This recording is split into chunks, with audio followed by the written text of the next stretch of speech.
धर्म ज्ञान के दर्शकों का स्वागत है। मैं हूं आपके साथ कविता राणा। राष्ट्रपति चुनाव को लेकर अब देश की राजनीति गरमाई हुई है। लंबे वक्त से राष्ट्रपति की रेस में कई नाम लिए जा रहे थे, लेकिन जैसे ही एनडीए ने द्रौपदी मुर्मू को राष्ट्रपति उम्मीदवार घोषित किया, राजनीतिक गलियारों में हलचल मच गई। इस बार बीजेपी ने एक तीर से कई सियासी सामाजिक निशाने साधने की कोशिश की है। जी हां, आदिवासी नेता द्रौपदी मुर्मू पर दांव लगाकर बीजेपी ने बड़ा खेल खेला है, क्योंकि भारत के अब तक के इतिहास में आदिवासी समाज से कोई भी नेता राष्ट्रपति की कुर्सी तक पहुंच नहीं पाया। मुर्मू अगर चुनाव जीत जाती हैं तो देश को पहला आदिवासी राष्ट्रपति मिल जाएगा। ऐसे में आदिवासी राष्ट्रपति कार्ड बीजेपी को सियासी तौर पर लाभ पहुंचा सकता है, क्योंकि देश में 47 लोकसभा और 437 विधानसभा सीटें आदिवासी समुदाय के लिए रिजर्व हैं। अब मुर्मू की जीत का फायदा बीजेपी को न सिर्फ 22-23 के चुनाव में मिलेगा, बल्कि 24 के लोकसभा चुनावों में भी इसका माइलेज मिलेगा।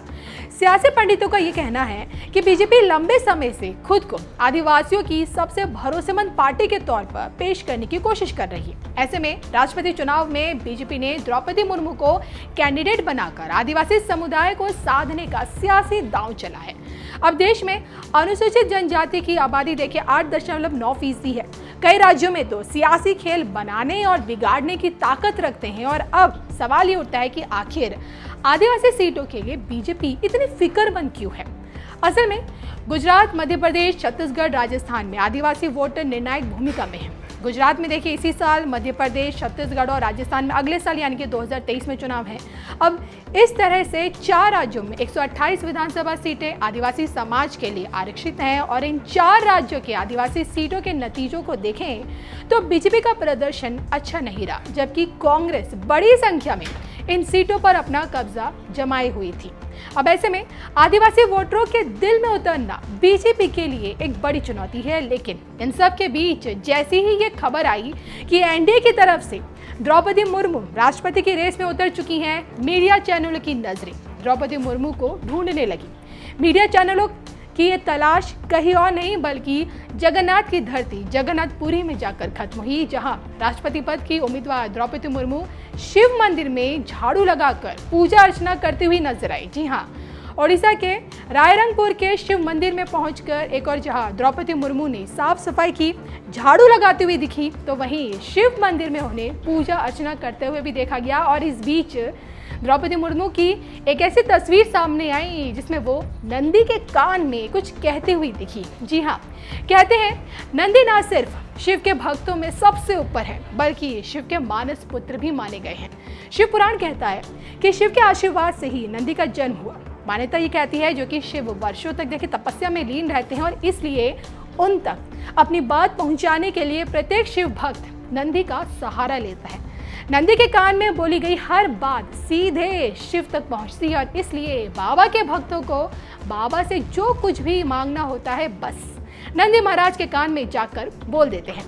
तो द्रौपदी मुर्मू भी नंदी के कान में बोलती हुई दिखी, लेकिन राष्ट्रपति बनने से पहले, राष्ट्रपति की रेस को जीतने से पहले उन्होंने नंदी के कान में क्या कुछ फुसफुसाया ये तो वहीं जाने। लेकिन वो ये चुनाव जीत पाएंगी द्रौपदी मुर्मू के रूप में? क्या देश को अपना पहला आदिवासी राष्ट्रपति मिल पाएगा? इस पर आप लोगों की क्या राय है, कमेंट करके जरूर बताइए। मित्रों, आज भारतीय जनता पार्टी की संसदीय बोर्ड की बैठक आदरणीय प्रधानमंत्री श्री नरेंद्र मोदी जी की उपस्थिति में और सभी संसदीय बोर्ड के सदस्यों के बीच में हमारी आज बैठक हुई। और हम सब लोग जानते हैं कि 15 जून को राष्ट्रपति के चुनाव की अधिसूचना जारी हुई थी, और उसी समय ये अधिकृत किया गया था पार्टी की ओर से कि हमारे वरिष्ठ नेता भारत के रक्षा मंत्री श्री राजनाथ सिंह जी और मैं पार्टी के अध्यक्ष के रूप में विभिन्न घटक दलों से और हमारे जो यूपीए के पार्टियां हैं उनके नेता, उनके साथ हम बातचीत करें और बातचीत करके राष्ट्रपति के चुनाव के लिए सर्वसम्मति बनाते हुए हम आगे बढ़ें। हमारे आदरणीय राजनाथ जी ने यूपीए के घटक दलों के नेताओं के साथ बातचीत की, कुछ के साथ उन्होंने बातचीत की, कुछ के साथ हमने बातचीत की, बातचीत का दौर चलता रहा, लेकिन कोई सर्वसम्मति पर आने की बात हो नहीं पाई और नामों की चर्चा के बारे में भी कोई सर्वसम्मति नहीं हो पाई।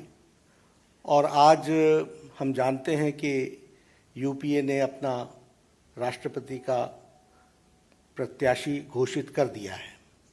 इसलिए आज की बैठक में हम सब लोग जो संसदीय बोर्ड के सदस्य थे, सब इस मत के आए कि भारतीय जनता पार्टी एनडीए अपने सभी घटक दलों के साथ बातचीत करते हुए हम राष्ट्रपति चुनाव में अपना प्रत्याशी घोषित करें, क्योंकि यूपीए ने घोषित कर दिया। हम चाहते थे कि सर्वसम्मति से कैंडिडेट आए, क्योंकि राष्ट्रपति का चुनाव सर्वसम्मति से होता है तो अच्छा रहता है, लेकिन इस प्रकार का उन्होंने जब कैंडिडेट घोषित कर दिया तो हम लोगों ने आज बैठक में हमारे अपने एनडीए के घटक के लोगों के साथ बातचीत करते हुए और लगभग 20 नामों पर हमारे यहाँ लंबे दौर की चर्चा हुई और चर्चा में सब लोगों के साथ बातचीत करते हुए एक सर्वसम्मति इस बात पर बनी कि सभी नामों पर चर्चा हुई, विस्तृत चर्चा हुई, लेकिन कुल मिलाकर के ये बात सामने आई कि हमें प्रत्याशी के रूप में कोई पूर्व से ढूंढना चाहिए, भारत के पूर्वी क्षेत्र से ढूंढना चाहिए और हो सके और हमारा प्रयास हो महिला को हमको स्थान देना चाहिए।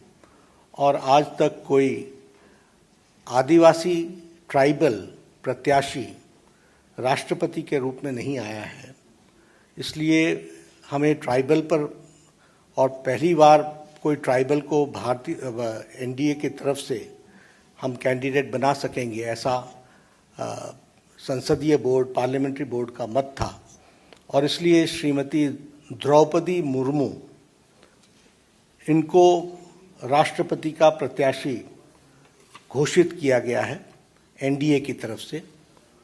और हम सब जानते हैं कि श्रीमती द्रौपदी मुर्मू जैसे राधाकृष्णन जी शिक्षा से जुड़े हुए थे, सर्वपल्ली राधाकृष्णन राष्ट्रपति के रूप में, उसी प्रकार द्रौपदी जी का भी जीवन आजीवन शिक्षा से जुड़ा रहा और वो टीचर के रूप में, शिक्षक के रूप में उन्होंने अपना जीवन प्रारंभ किया। बाद में वो काउंसलर भी बनी और वाइस चेयरपर्सन रायरंगपुर की बनी और उसके बाद उन्होंने एक लंबा अरसा विधायक के रूप में देखा